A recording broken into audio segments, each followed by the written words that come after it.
You've arrived at the Texas to Tennessee podcast, your home for your favorite independent artists and a couple of guys you've never heard of. Who? It was Texas, it was Tennessee. It was what I had coming to me. You were unlike anything. Yay! Hey. Well, What's welcome. Hi.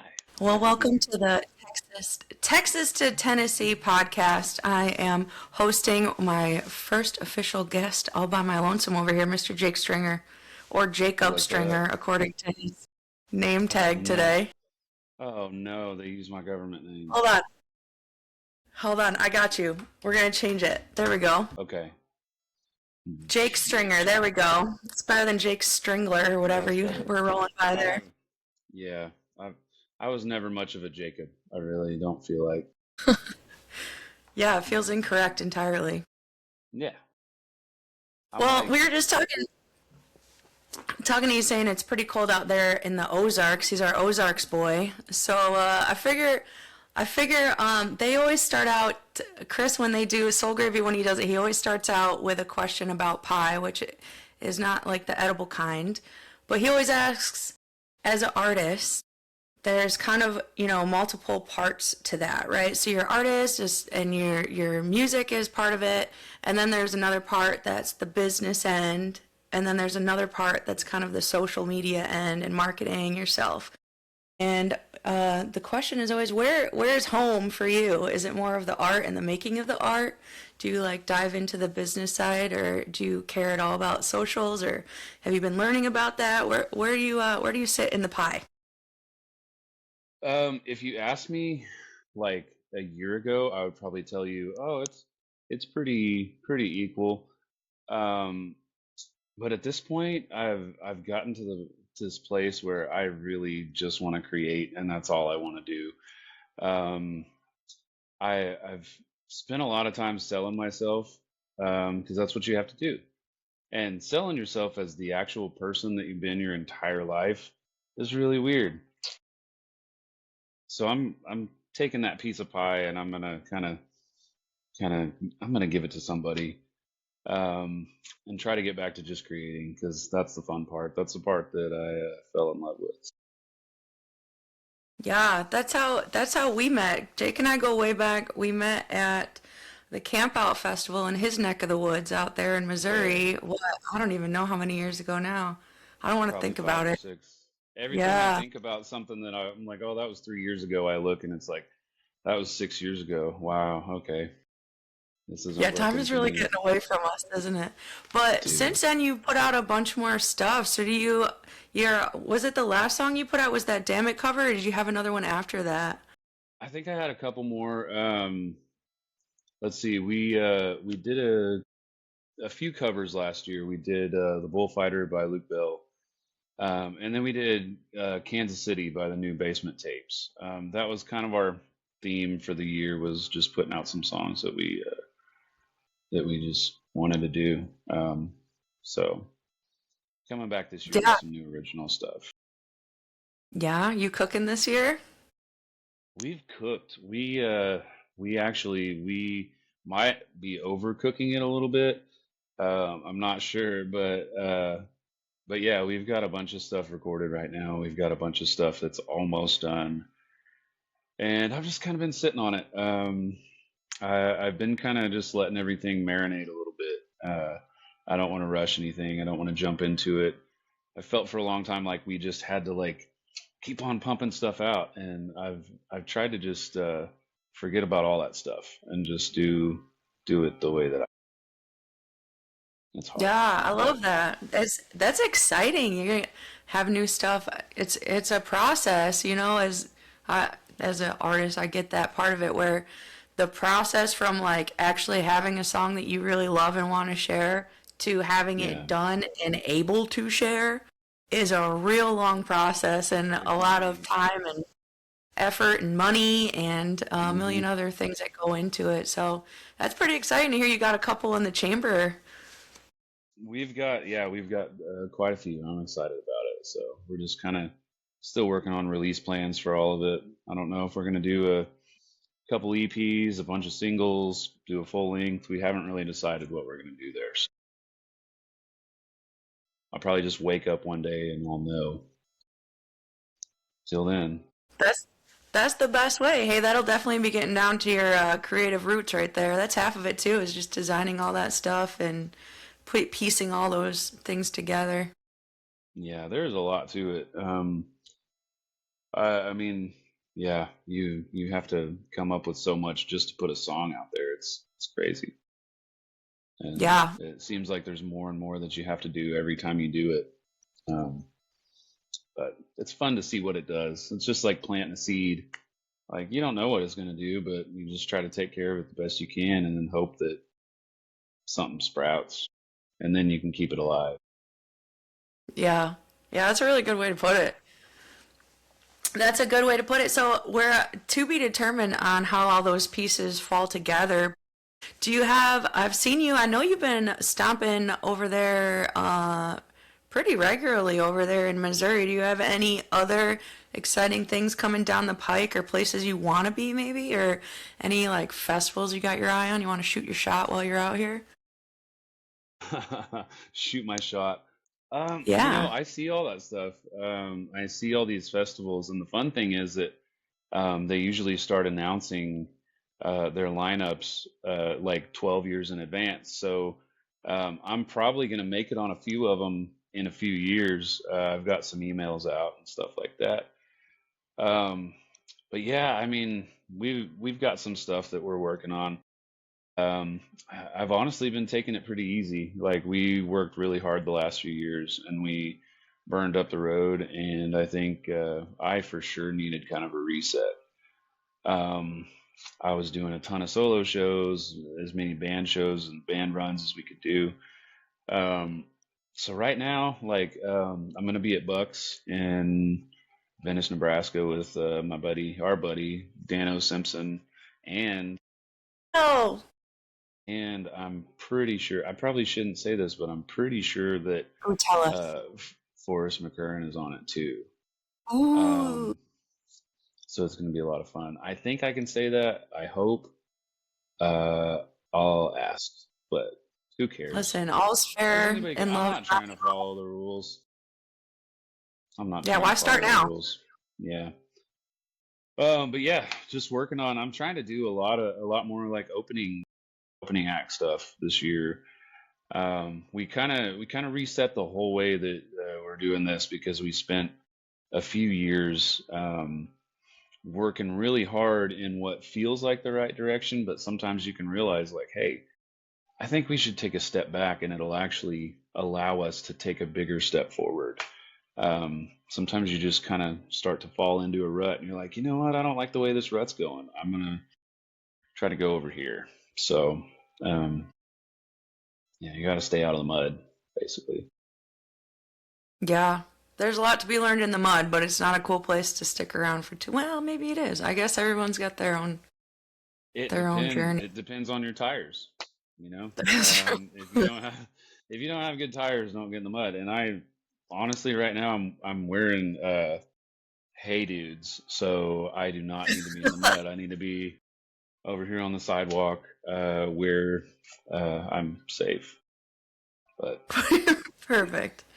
yeah. Perfect. Yeah, that is a lost art. It feels like I think that's the thing with artistry is it's you're the engine, you're the vehicle, you're all four tires, and you're the person that Hmm. pushes when something's not going right.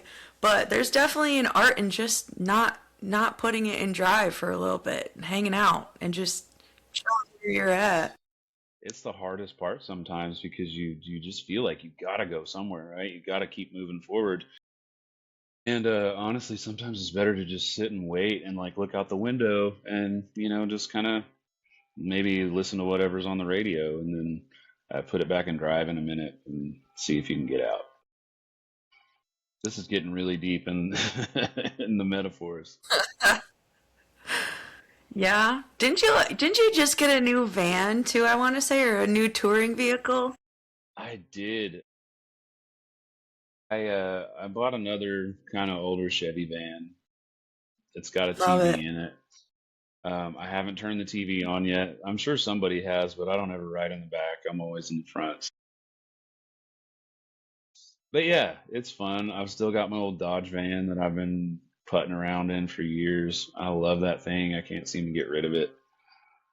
It's not the best van in the world, but it's an extension of me at this point. So I like it. I've got too many vehicles right now anyway, so You still got that Suburban you locked your keys in at the Camp Out Fest that one I year? do. I do. I also still have the mic stand that I used to reach through the sunroof and hit the button. Got them That both was still. rocking. Yeah. Yeah.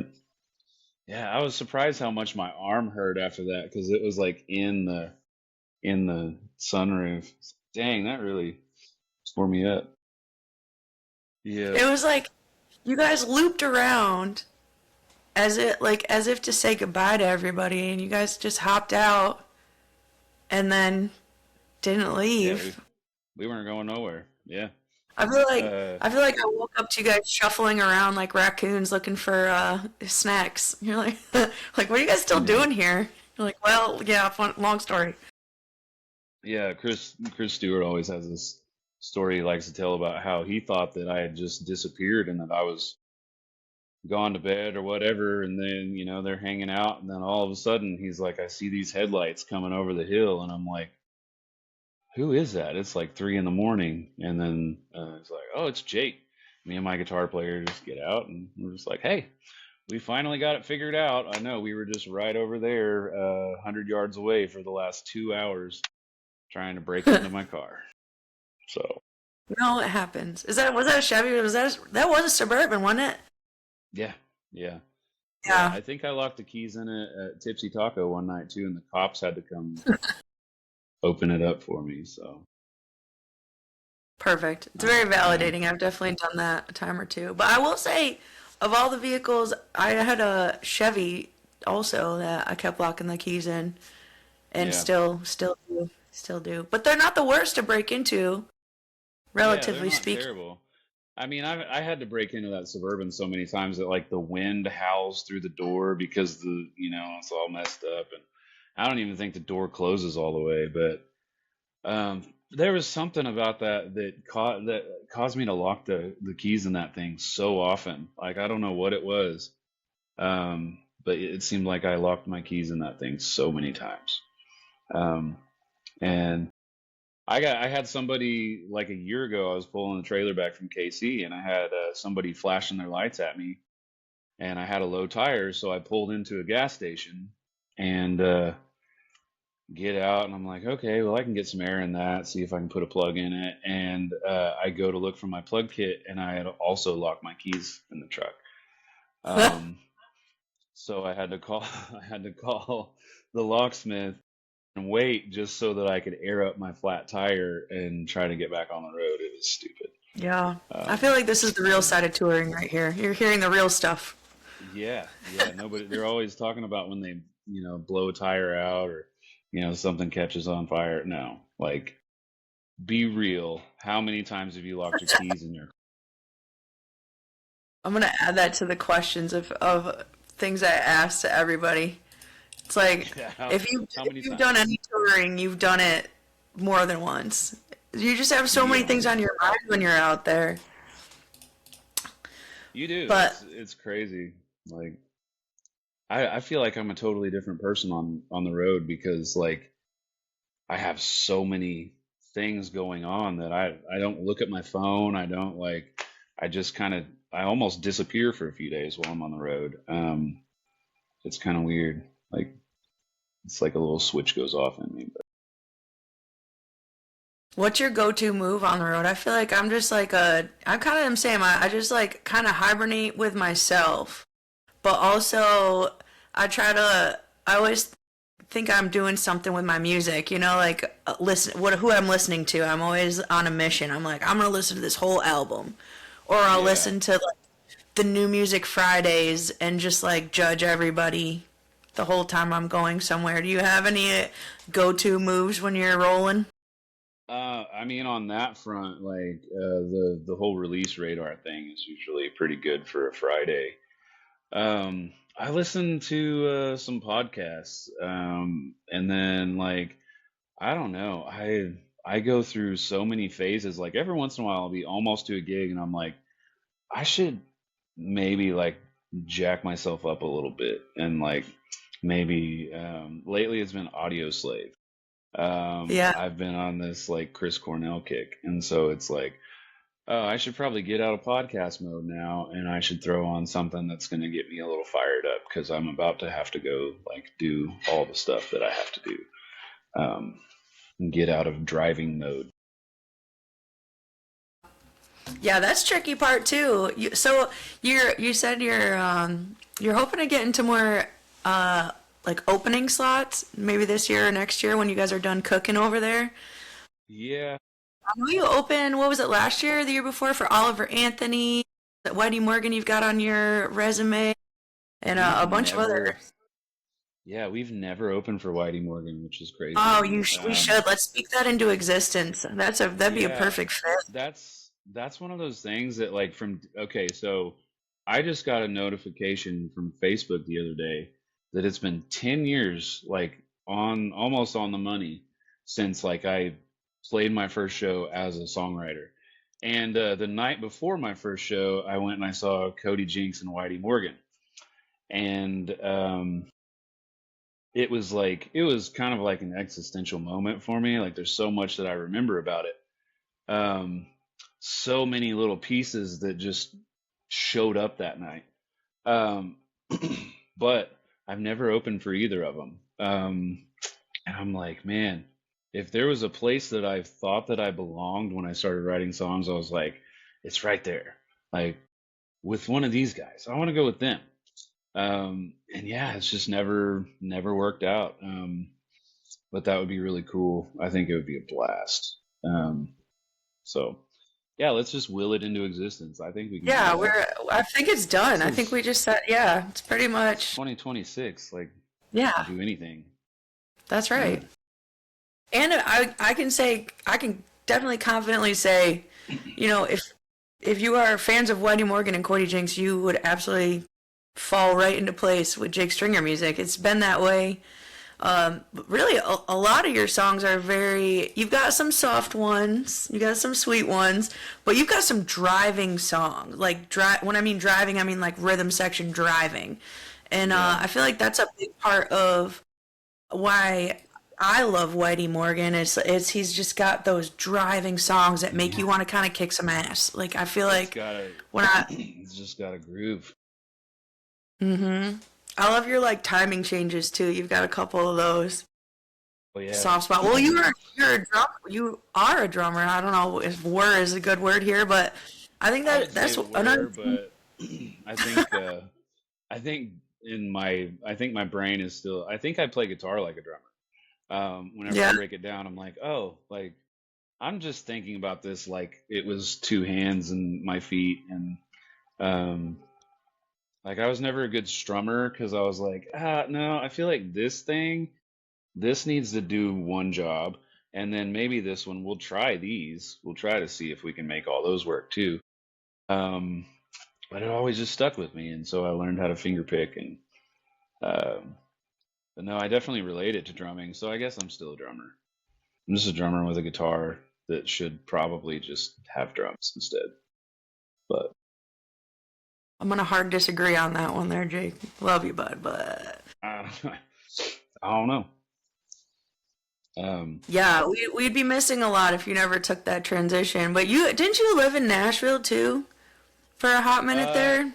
Remember this no, I correctly? was actually I got rid of everything that I didn't need. It was kind of weird because like this one summer, like everything changed, and it was the summer of 2015, and like I had made these plans to move to Nashville. I had worked out some stuff. I had a job set up out there. I remember like I was selling pretty much everything that I didn't need. And so like my dad passed away on September 1st, and then I was like, oh, okay, well I'm gonna push this back a little bit because I was supposed to go at like the end of September. And I had, I remember I got this like room basically set up to rent out, and it was like, this was like 2015, and it was like $1,400 for like basically a closet, and I was going to be making $9 an hour at this job that I got, and I was like, at one point I was just like, man, is this a bad idea? Because I had a lot of things going on here as a drummer, I was like, is this a bad idea? And then, like, in probably December, I had already written a couple songs, but I hadn't been doing it for very long. A couple of my friends had like heard me play the songs, and they're like, dude, like, let's start a band. And so, like, one of my buddies that was, he was a guitar player and a songwriter, he hopped on drums. And then one of my buddies is a guitar player. He was on guitar for a minute, and then he learned how to play pedal steel, which was ridiculous. Um, and That's it just nuts. kind Yeah. of, within a couple of months, we were like, okay, this is what we're doing now. Um, and so after I kind of got in that other mindset, I was like, I'm not moving. I went back a few more times, and I remember it was New Year's. I went, and Chris Stapleton and Kings of Leon were playing downtown. There was like 400 million people there, and I had like a $75 Uber back to where I was staying, and I was like, you know what? I don't know about this. Like, I think I want to go back home and just wait this out and see what happens over here. Yeah. Yeah. Well, So and I never that actually made the move. look where we are. Yeah, you didn't need to. Yeah. Look at that. I always say like Nashville's one of those things where if you have all the tools where you're at, Yeah. it's kind of give or take. You always will get a bonus of being around other like entrepreneurs and other people doing what you're doing, which is really inspiring. Yeah. But it's a great place to get tools, but if you already have them, that's even better. That's even better. Yeah. No point in leaving all your tools to pick up different tools. Yeah, and there's a part of me that kind of wishes I'd just done it for a while. But, at this point, I wouldn't do it. And I don't think I would still be there if I had. But, it was one of those things that, it probably would have been good to go do it for a while and just learn a thing or two. Yeah. Well, you didn't need any learning. You got pretty good stuff out already, and I'm excited to hear whatever you've been cooking over there. I'm pretty stoked to hear that. Yeah, And plus, you're gonna be opening for Whitey Morgan because we're gonna speak that into existence. yeah, we might as well. I mean, you've opened for some big folks. What's I feel like Whitey's a cool dude. We'll just call him up and be like, Whitey, hear us out. Yeah. We got a top dog over here. There's this dude in Missouri that just thinks you're really cool, and he's seen you a bunch of times. He gave you a high five one time that you don't remember, but like, you should do some shows with him. He's all right. He takes showers. Pretty self-sufficient guy. Doesn't ask for a lot. I'm fine with all of the colors of M&Ms. They don't have to leave any out. So, like, hit me up. Yeah. You've been rocking it. I mean, you just said 10 years. That seems to be the magic number that everybody talks about. 10 years, unless you're Ward Davis. I think he's on year 15 in his 10-year journey. Well, he's probably 25 years in, but his 10 years into Nashville, or I 15 feel like years if you into can, Nashville. something like that. He's been at it for a long time, and he's one of those guys that, like, he should be the absolute, like, top dog everywhere he goes because he's so good and he's so awesome. He's such a cool dude. So good. He's fought hard for it. I mean, he's had a lot of big wins, but he's fought hard.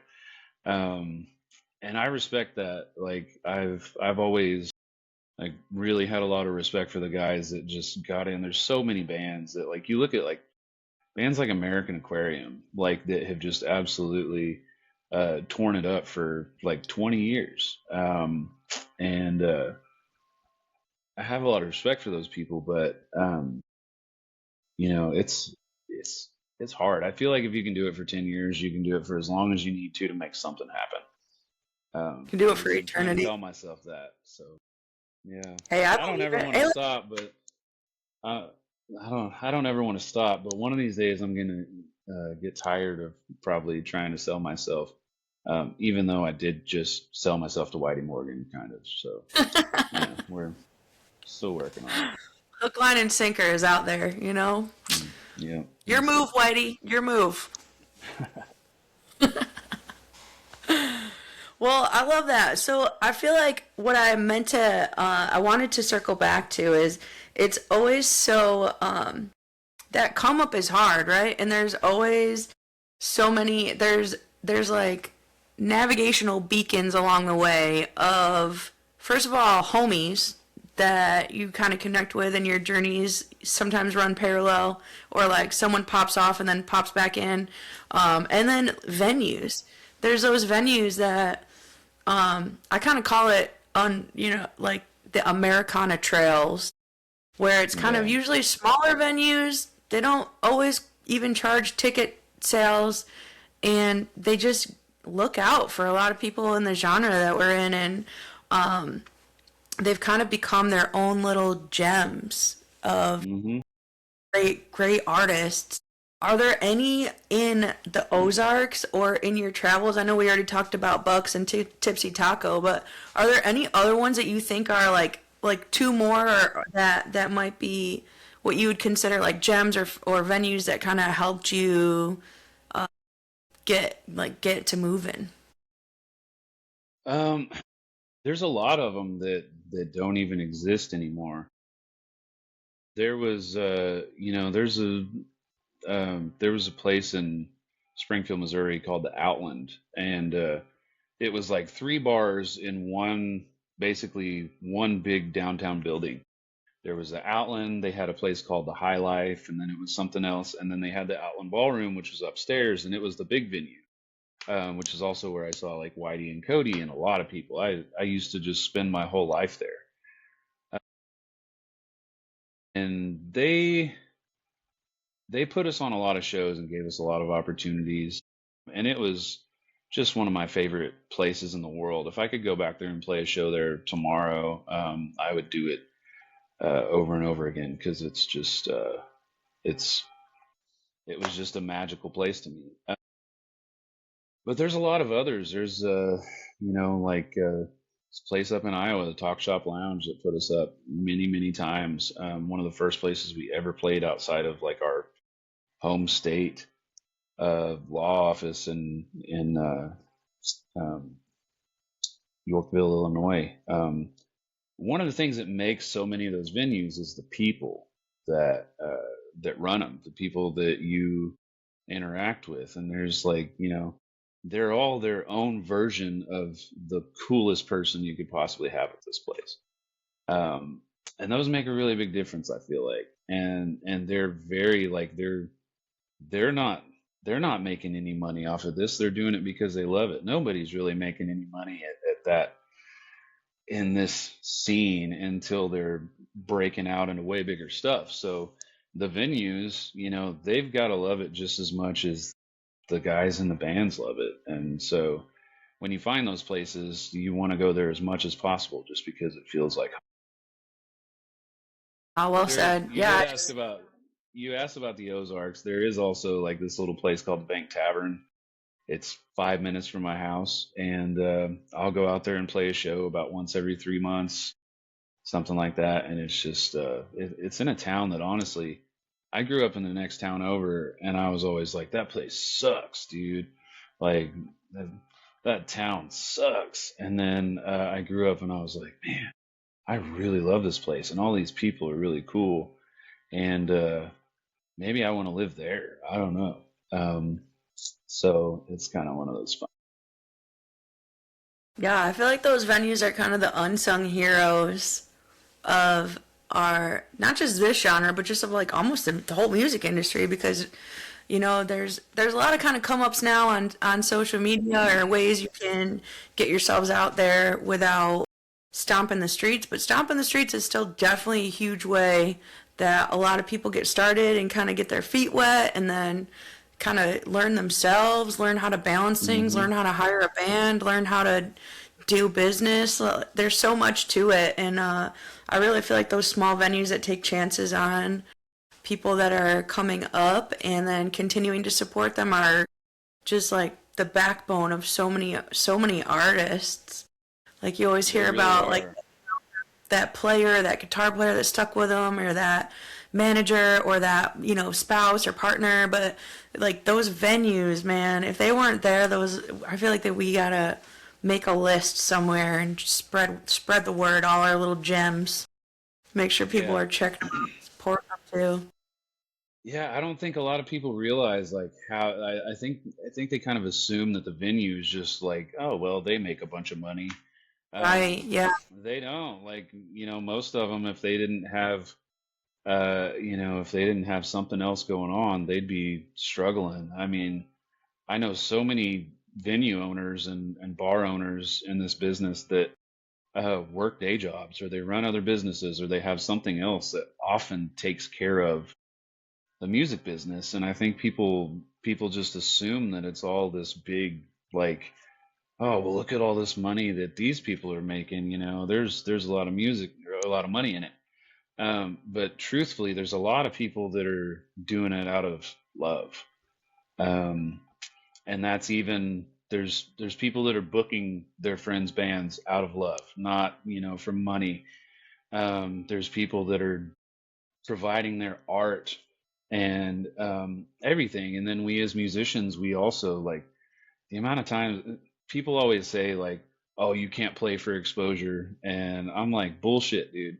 You have to. That's how it works. Like, if you're a cover band, yeah, don't play for exposure. Like, that's stupid. Play for money. But if you're an artist, like, you don't just get to start selling your paintings for millions of dollars. Like, you gotta give some away. You gotta really put in that labor of love side of things. And when you've got venues that'll do it, that's such a big deal. Like, they make it work for us, because we'd probably just have to stay home if it weren't for a lot of those places. Mm-hmm. Yeah, for sure.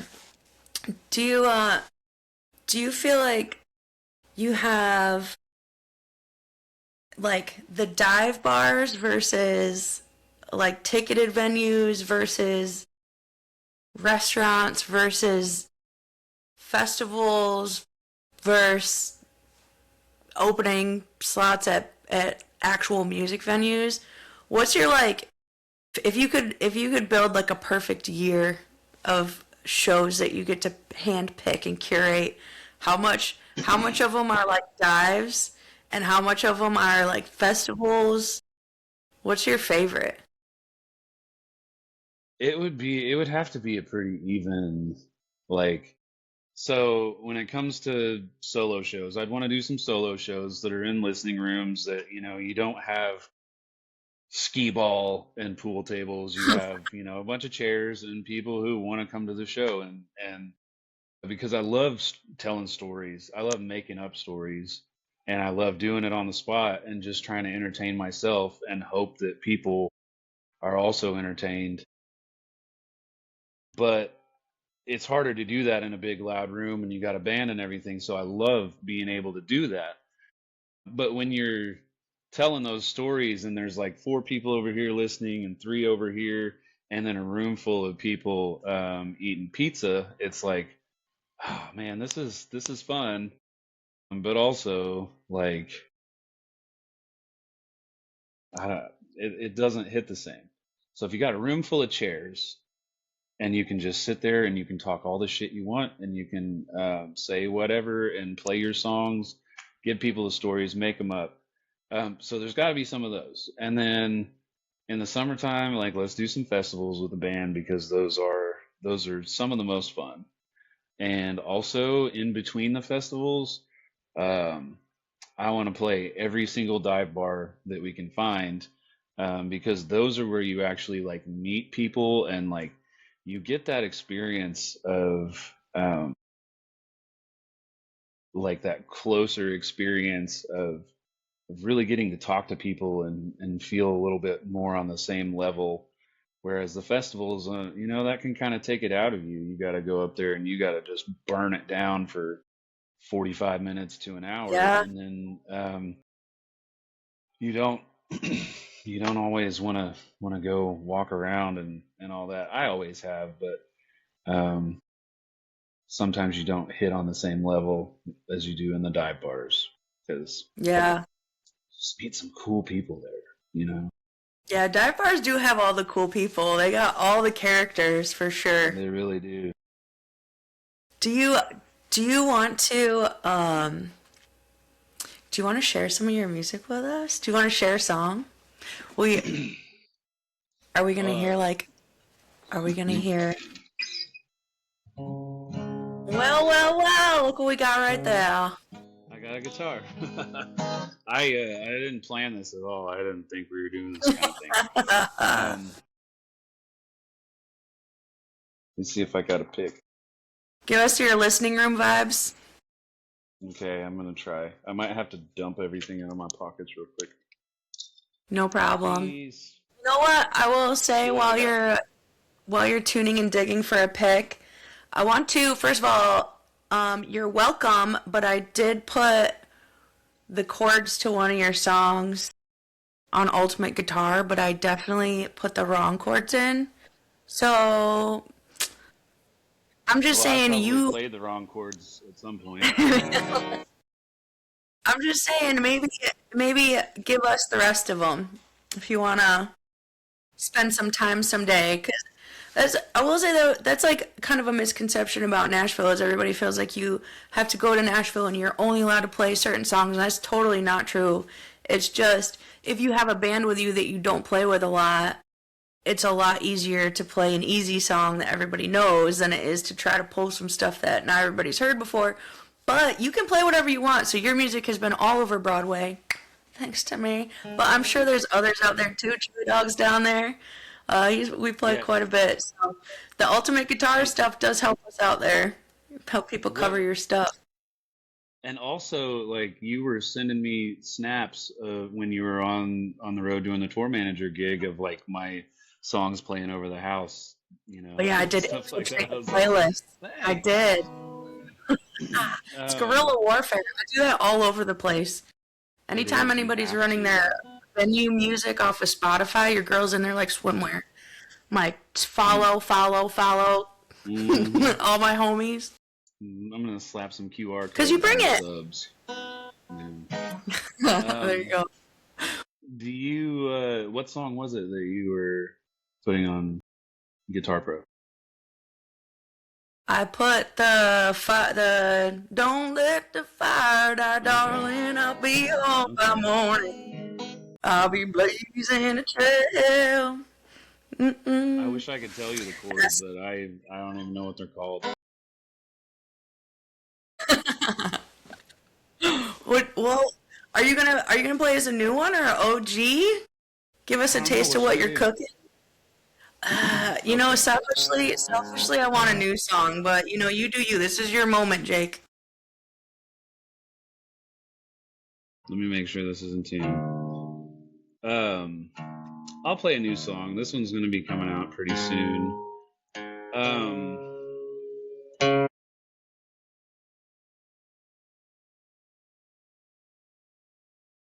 Oh yeah, it's over there now. I feel like you've probably got a tuner out right now and you're checking me. You're like, he's a little sharp on that beat. I would never.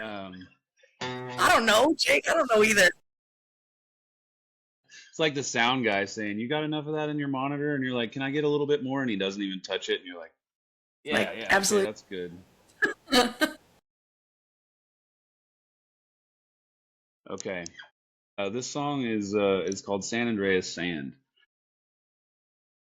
And it's basically about just packing up your stuff and heading to the desert without telling anybody.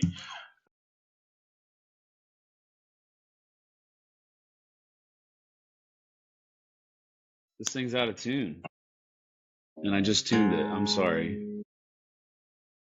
Ain't no thing. these guitars have been sitting in front of heaters for a while. Okay, we're gonna make it through this now. I'm sorry.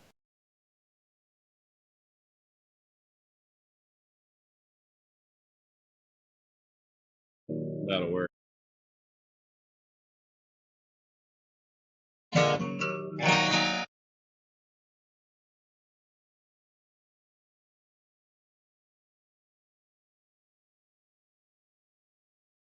Been having lots of dreams about California. Not sure what it means, but I'm better on you. If you wake up and I'm gone, don't think you did anything wrong. My boots don't sit by the same bed too long.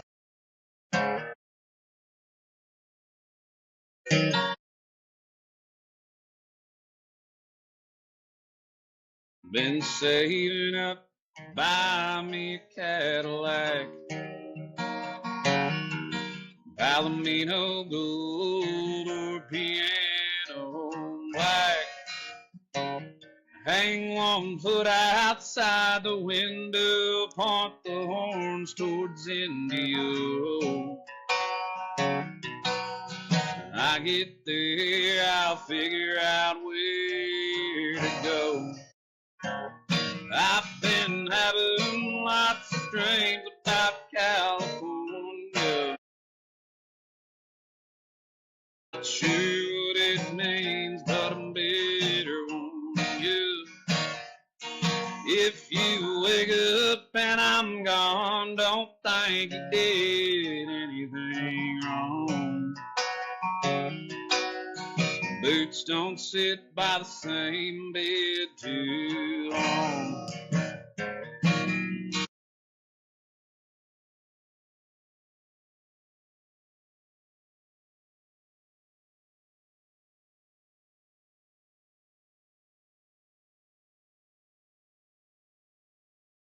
If you come looking for me, baby, you won't find me. But you might find it ain't that bad a place to be. If the walls begin to fall, I hope you know it ain't my fault. San Andreas sand gets a little shaky. I've been having lots of dreams about California. Sure what it means, but I'm better on you. If you wake up and I'm gone, don't think you did anything wrong. Boots don't sit by the same bed too long. Boots don't sit by the same bed too long. Boots don't sit by the same bed too long.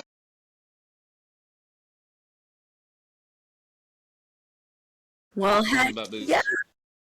that don't Oh, sit. yeah, it's just a simple song about boots. It's just about boots. Yeah, no need to read into that one, huh? No, I wouldn't if I were you. Just a good old boot song. Just another boot song. Sounds great, Jake. That's a banger. Well, thank you. Thank you. Yeah, I've kind of had this tendency to write songs about either taking off to the desert or being in the desert and being totally screwed. There's a lot of something. There's probably some kind of trauma that I'm dealing with that leads me to. What happened to you in the desert? I don't know. I also I have a ton of cacti, so clearly there's like some sort of obsession with the desert. Yeah, I don't know. I like desert songs. I like songs that sound like you're lost in the desert. I have a whole playlist on Spotify of songs that I made or that I found that make me feel like I'm in the desert. Like walking, like my horse died and I'm walking, and for some reason I can see the northern lights probably. Um, but yeah, and there's aliens for sure. Dude, there's So definitely I try to aliens. create, I uh, try to create these vibes for myself. And if anybody else likes them, I'm for that too. Yeah, that's the money right there. Everyone's like, Maybe. how do you, what's the, what's your best advice for an artist? I'm always like, dude, the best advice is just you can't, you can't have anybody else like creating anything. It's got to be you. Like it has to be. It Yeah, has to be yeah, you. And then just do you the best you can. And then that's the magic. But that's the hard the, part. yeah, and it's hard to stick with that sometimes. It's hard to feel like, oh no, it's easy to feel like nobody wants to know what I have to say. Um, or, so many people I talk to, they're like, man, I want to write a song about this, but I want to make it, kind of marketable, or make it Yeah. into something. And I'm like, honestly, I could tell you what I wanted my music to sound like when I started writing songs, but I can also tell you that what I hear when I listen back to it is just what happened. It's not what I was going for exactly. Um, I had a whole idea in my head. Pretty much every time I write a song, I'm like, I have a whole idea of where I want this to go. And then trying to force it in that direction never works. And then you let the guys in the band get in on it and come up with parts. And you kind of, sometimes you're like, this is what I'm thinking, like vibe wise. And then you end up with something totally different. And usually you're like, you know what? Like, this is cool. It may not be um, what I thought I was going to end up with, but this is what it is. This is what the song is. Um, and I think you have to accept that. You have to let the song be what it is. You have to let the sound be what it is. And if you force it, like, you may be able to pull it off for a while, but I don't know. It just it It's true. I feel like songs just kind of, they're like their own beings. We're just kind of the vehicles. yeah. And, like they just make themselves. We're just here. We're just here for it. Yeah. Yeah, I don't think that I can honestly take full credit for any song that I've ever written, because it's almost like it all came from somewhere. Like, I'll be driving and Yeah. something hit me, or whatever, and it's like I didn't just come up with that. Like, that was like somebody threw a dart and it just hit me in the side of the head, and it's like, oh, hey, I've got a line. And so it's hard to really like take full credit for that, whenever sometimes it just feels like it was the universe. People talk about the muse. Um, and I believe it, because if I sit down and I just try to make myself write something, I can write, but it's not going to be like anything usually that I'm like, oh, this is awesome. But it's those ones that it's just like, pew, and it hits you, and then you're like, oh, okay, I got to stop what I'm doing and work on this. Yeah, I feel like you've got to accept that. You've got to let the muse into your heart, Hmm. and then it will bring you gifts. It's like befriending a crow. Leave it some food and it'll bring you back shiny stuff. Yeah. Just And open then up you your got to heart to the share it. muse. You got to share it with your band, because I think that's a good point that you brought up too. You bring it to the, what'd you say? You bring it to the band and they bite onto it or whatever. But it's true. The Yeah, people that play, unless you happen to be someone that plays, everything exactly the way, you want to, usually you have players that you bring in at a certain point in the yeah, project or in the song, and it's gonna just, it's like another level of, and then it grew again, and then it, yeah, but you got to give up like a little bit of it and give it to someone else to like do that. And that's a little Yeah. challenging, but when you got the right folks with you, you just can't wait to give it to them.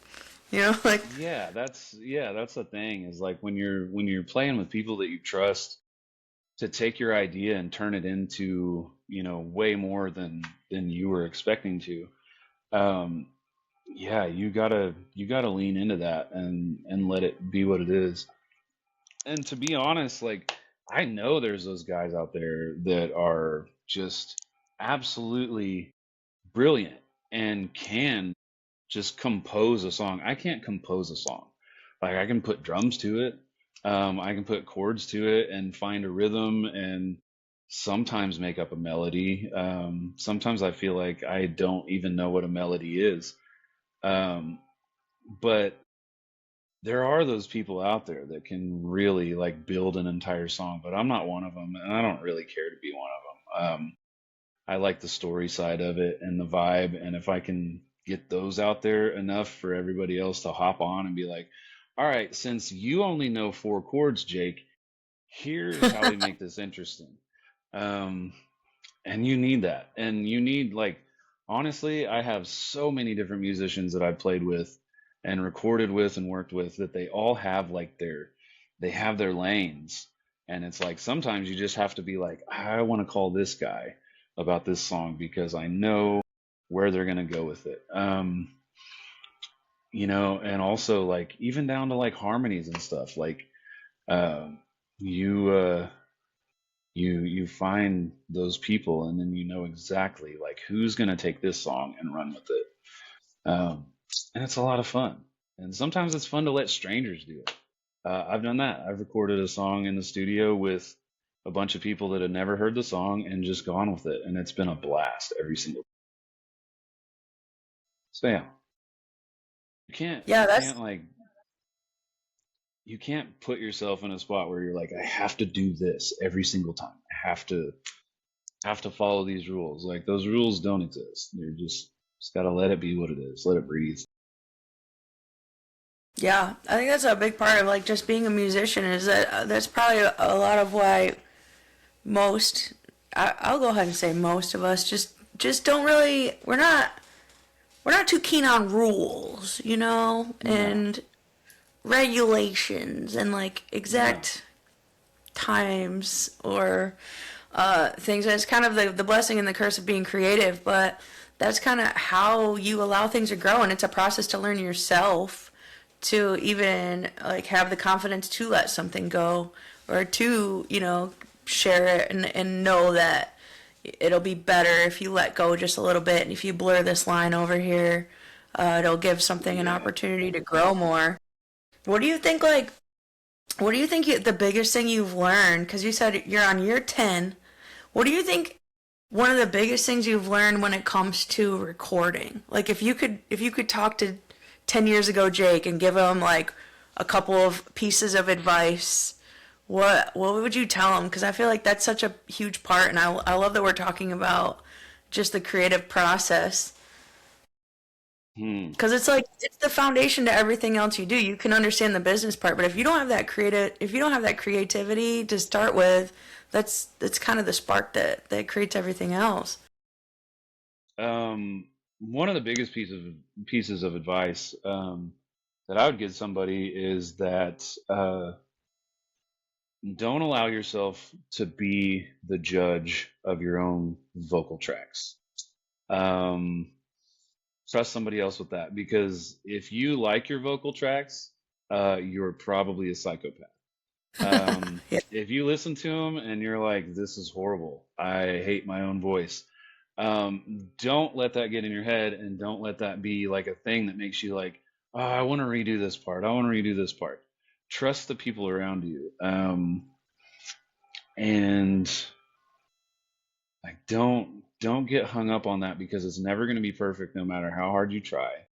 And just let it be what it is and just, you know, just enjoy it and have fun.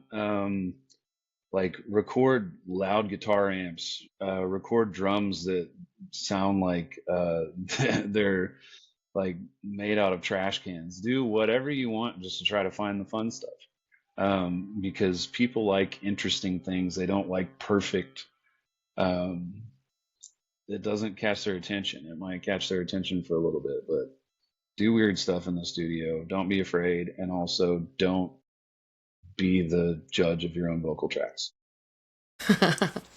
Solid advice. Been there a time or two. Yeah, it Or hurts. the worst when I go to do harmonies over yourself. You ever try to do harmonies over yourself and you're like, what is that? Yeah. What is happening? Like, Who's saying that? I've done that, and I'm like, wow, dude. Like every time I'm like, maybe you should have just done the harmony as the lead vocal, because whatever you're singing lead on now, it just sounds boring. Like, who's this low voiced guy that, wants to sing like this whenever you've got this other guy, this other wolf on your shoulder that's like, oh, I can sing high. Yeah. Yeah, I don't know. It is Solid really weird advice. singing harmonies for yourself, though. It's like, is this okay? And that muscle memory gets you. You're like, why am I not even, I've forgotten everything. Forgot everything I was ever learned. Yeah, and there's like, like blood harmonies where it's like, Yeah. like for example, there's like Nicholas Jamerson has some YouTube videos with his brother. And I mean, if you want to cry, listen to those two dudes sing together. It's incredible. And then you think to yourself, well, I can do my own harmonies because it's a blood harmony. It's the same thing. Exactly the same. No, it's not. But it does work. Like it works. It's it's a touchy one. Yeah, studios are tricky, but I think that's well said, is just to kind of release the reins on certain things. It's almost like paint and trim. Like, you ever paint trim and then you realize how shitty everything else looks? Or like it just never ends, or you realize you like kind of globbed this one spot and you're just gonna fit. You gotta just let it go. And you said like just enjoy it. Let it go and enjoy it. Nobody's gonna see that little run in the paint. Like nobody. If they do, it's because they're another trim painter. And that's just like, if you're in the studio, the only people that are going to notice that there's like a weird kind of thing here, they're either like studio guys or other musicians. And you don't care about their opinion either, because they're broke. They're not buying your music. They're broke like you. So don't worry about them. Like, they'll be fine. But yeah. And have you ever like been around like your heroes or people you looked up to, and you ask them about this track and they'll just mention, they'll be like, they messed up this whatever part in the solo or whatever. They know exactly where the mistakes are, but nobody else cares or, notices those things. Nobody does. And honestly, I used to love hearing that stuff. Like, I was a really big like Jack White, Black Keys, a big fan of like blues rock and stuff like that, where like those little things are cool. You hear like a little like kind of off note or something, and it's like, dang, I hear that stuff and I'm like, there's a human that did that. And I appreciate that. Like, I don't really care about perfect. Like, I want to hear some little stuff that may not be exactly what it was supposed to be. I think that stuff's cool. And probably it's just going to continue to be, hopefully, something that people continue to grab onto in the world of AI and stuff. So those imperfections just hopefully hold. Maybe they'll be our saving grace out here in the music industry. Us screwing stuff up, we do. I hope so. Is maybe do something, and if it's just like screwing up here and there, I'm for it, because I like screwing up a little bit. Also for it, that'd be great. Yeah. If we could make that. There's got to be something. We got to show people that we're humans when we're recording now, because there's not humans that are doing it. Yeah, it's crazy times. Crazy times. Well, you're one of the real ones for sure. And I'm really... Thanks. I'm thankful for the time we had to kind of catch up here. We should do it more often, Jake. Call me up. Be a homie. Absolutely. Thank you for I'm excited. I'm excited to see... we can totally do this again, but I'm excited to hear some new music. I love how you've just cloaked it all in mystery. sometime Jake's got new music coming out. It might be a Yeah. single, might be an EP. You never know. He might throw it together in an album. We don't know. All we know for sure is he's going to keep on trucking because year 10 ain't slowing you down, is it, any Jake over there? No, no, I'm gonna keep on trucking. And just know that the mystery might just be because I don't know either. That's the smoke and mirrors. That's the whole smoke and mirrors, guys. We're we don't know either. Yeah. Is really the We don't answer. have a clue. And we're probably better off not knowing. Yeah, let's all just not know together. What if we all just stopped? Like, what if we all just stopped? Yeah. I think you're onto something there. Yeah. Hey, that's what you're kind of doing. I'm kind of doing. We're almost taking some R&R time to be creative. I've been able to get this kind of stuff off the ground. You've been able to lay a bunch of music down. There's there's some strength in the pauses out there for sure. Yeah, yeah. I'm back in the town that I grew up in, and I'm like Same. at I'm in home. my childhood bedroom right now. Yeah. Isn't that Yeah. crazy? So am I. Like, well, sort of. Like, I grew up across the street and then like moved here when I was like 19, and it's these old downtown buildings, and I've just been spending the winter trying to build a bunch of stuff out here, and I love it. but it's fun. I always thought growing up, I was like, man, I don't want to go back there. And then whenever I just like ran myself dry of everything I had in the outside world, I was like, you know what sounds good is home, and Yeah. not trying to impress anybody, and not trying to sell myself and do all this stuff. I kind of just want to go home and like cut some 2x4s. Yeah. And it's been nice. It's been nice. So if you haven't cut any 2x4s yet or split firewood, do it, because it'll make home feel even better. There we go. I love it. I love it. Yeah, there's something about home, man. Maybe there's an album waiting for us right there. Maybe. Whole story in itself. Maybe. After you get back from the desert, Yeah, well, Maybe you're going to open up for Whitey in the desert. You guys are both going to be in the desert. In the Suburban. That sounds You're lock awesome. your keys in the car, and this is all going to be full circle. Call me when you lock your keys in the car in the desert after opening for Whitey. Yeah, I gotta air up both the back tires on it, so I'll probably lock my keys in it in the process. Perfect. Perfect.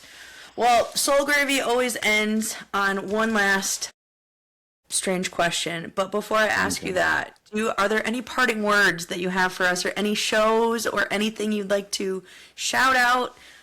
Any last things you want to leave us with while we wrap up this hour over here? I mean, first of all, thank you for being who you are. I've known you for a long time, and you rule. And I felt like we talked about me the whole time, but That's the point. didn't have any good questions for you. I'm like not a very good conversationalist, so This is how an thank you for interview having works, Jake. all the questions. Yeah, well, It's supposed to be about you. About anything, maybe the news. But yeah, first of all, thank you just for being who you are, and being a great friend. And what was the other question? Anything else? Any parting words? Yeah, any shows, anything you want to drop on us? Any news, any last moments, final words?